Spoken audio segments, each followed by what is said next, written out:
The real crime, they will tell you again and again, is not what happened on Election Day 2020. The real crime is what happened 2 months later on January 6th, when Donald Trump led an insurrection against the duly elected American government. To prove that claim and to divert attention from the details of the presidential election itself, Democrats in Congress impaneled what they called the House Select Committee on the January 6th attack. The point of that committee was to prevent Donald Trump from running for president again. In December of last year, committee members voted unanimously to refer Trump to the Department of Justice for criminal prosecution. Mission accomplished. But what the committee did not do was explain what happened inside the Capitol on January 6th. 3 weeks ago, thanks to the new Republican Speaker's office, we gained access to thousands of hours of surveillance video that help answer that question. The January 6th committee had access to this very same tape and watched much of it. But as we're about to show you, committee members lied about what they saw and then hid the evidence from the public as well as from January 6th criminal defendants and their lawyers. That is unforgivable. Whatever you think of Speaker Kevin McCarthy, he rectified that crime, and we are grateful that he did. Before we show you the tape, a few words on the process. Our producers had unfettered access to the Capitol surveillance video. Neither the Speaker's office nor our bosses at Fox News interfered in any way with our investigation. Of the 40,000 or so hours of tape, most of it turned out to be irrelevant. Static shots of empty rooms, in some cases far from the Capitol itself. To find relevant videotape, our producers were given use of Capitol computers with advanced mapping software. That made it easy to find what we were looking for. What we didn't have was access to facial recognition software, and that was significant. For more than 2 years, we have wondered why some in the crowd that day who seemed to be inciting violence were never indicted for it.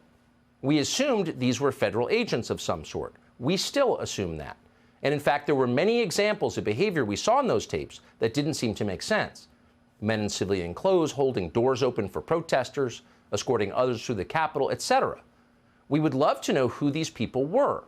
But as of tonight, we don't know. And because we don't know, we're not going to put their faces on the screen and suggest they were federal agents. That would be irresponsible. So there were many mysteries we could not solve. Among them, unfortunately, is the shooting of Ashley Babbitt. From the evidence we have, the publicly available evidence, it seems clear that Babbitt was murdered by a Capitol Hill police officer called Michael Byrd. Ashley Babbitt was unarmed. She was shorter in stature than average. She posed no conceivable threat to anyone. But beyond that, we can only speculate about what happened. There were no security cameras near the Speaker's lobby where Ashley Babbitt was killed. And one more thing. Virtually no one in Washington, Republican or Democrat, certainly not in the news media, wanted to see this tape released tonight. That's why it's remained hidden for more than 2 years. In recent weeks, the usual hyenas in Congress and on cable news have been howling about we are putting lives at risk by showing this tape to the public. Given that these are the very same people who support open borders and defunding the police, it is hard to take their complaints seriously. But we do take security seriously. So before airing any of this video, we checked first with the Capitol Police. We're happy to say their reservations were minor, and for the most part, they were reasonable. In the end, the only change that we made was in blurring the details of a single interior door in the Capitol building. You're unlikely even to notice it when we show you, and we are confident it does not affect our reporting. With that, here's the video. It doesn't answer every question from January 6th, far from it. But it does prove beyond doubt that Democrats in Congress, assisted by Adam Kinzinger and Liz Cheney, lied about what happened that day. They are liars. That is conclusive. And that fact should prevent them from ever being taken seriously again. We're going to begin tonight with footage that shows you what was actually happening inside the Capitol. The footage does not show an insurrection or a riot in progress. Instead, it shows police escorting protesters through the building, including the now infamous QAnon shaman. Watch. These are the pictures you've seen of January 6th. They're familiar because they've been playing on a loop on every media outlet in America for the last 2 years. There's a reason for that. But it turns out there's quite a bit of video you haven't seen. And that video tells a very different story about what happened on January 6th. More than 40,000 hours of surveillance footage from in and around the Capitol have been withheld from the public. And once you see the video, you'll understand why. Taken as a whole, the video record does not support the claim that January 6th was an insurrection. In fact, it demolishes that claim. And that's exactly why the Democratic Party and its allies in the media prevented you from seeing it. By controlling the images you were allowed to view from January 6th, they controlled how the public understood that day. They could lie about what happened, and you would never know the difference. Those lies had a purpose. They created a pretext for a federal crackdown on opponents of the Uniparty in Washington. Our office wanted to ensure that there was shock and awe, that we could charge as many people as possible. The first thing you notice from viewing the full video record of January 6th is just how many people entered the Capitol building that day. Hundreds and hundreds of people, possibly thousands, over the course of about 2 hours. The crowd was enormous.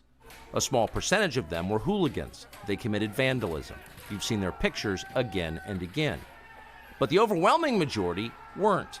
They were peaceful, they were orderly and meek. These were not insurrectionists, they were sightseers. Footage from inside the Capitol overturns the story you've heard about January 6th. Protesters queue up in neat little lines. They give each other tours outside the Speaker's office. They take cheerful selfies and they smile. They're not destroying the Capitol, they obviously revere the Capitol. They're there because they believe the election was stolen from them. They believe in the system. Here's the man you've heard referred to as the QAnon shaman outside the Senate chamber. These are not rioters. These are people who wandered over from a political rally. We will not let them silence your voices. After the rally, they walked down Pennsylvania Avenue, where organizers had secured a federal permit to hold a legal rally on the grounds of the Capitol.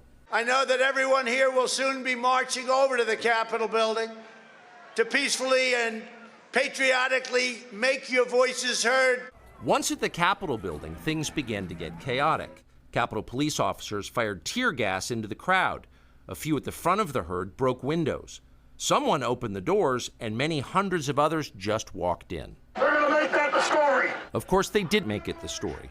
And at the center of it, the single most famous person arrested that day was a Navy veteran from Arizona called Jacob Chansley, often referred to as the QAnon shaman. The so-called QAnon shaman. QAnon shaman. Someone named Q Shaman. Jacob Chansley became the face of January 6th, a dangerous conspiracy theorist dressed in outlandish costume who led the violent insurrection to overthrow American democracy. For these crimes, Chansley was sentenced to nearly 4 years in prison, far more time than many violent criminals now receive. What did Jacob Chansley do to receive this punishment? To this day, there is dispute over how Chansley got into the Capitol building. But according to our review of the internal surveillance video, it is very clear what happened once he got inside. Virtually every moment of his time inside the Capitol was caught on tape.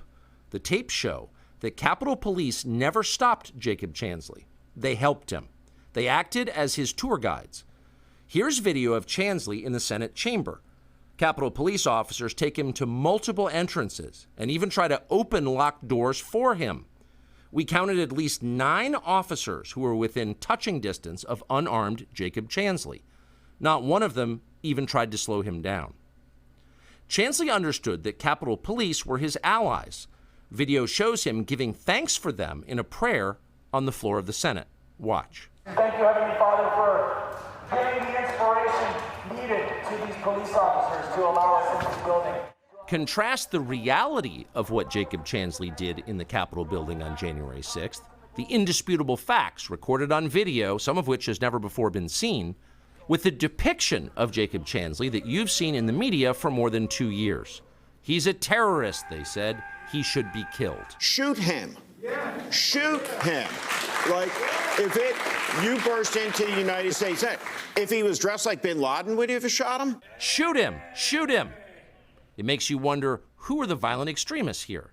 Not Jacob Chansley, and the video proves that. But you would never have known from the media coverage. The people sitting in the chairs need to be sitting in a jail cell. Chansley is in a jail cell. He's been there for months. If he was in fact committing such a grave crime, why didn't the officers who were standing right next to him place him under arrest? Until now, no one could even prove that even happened. But it did.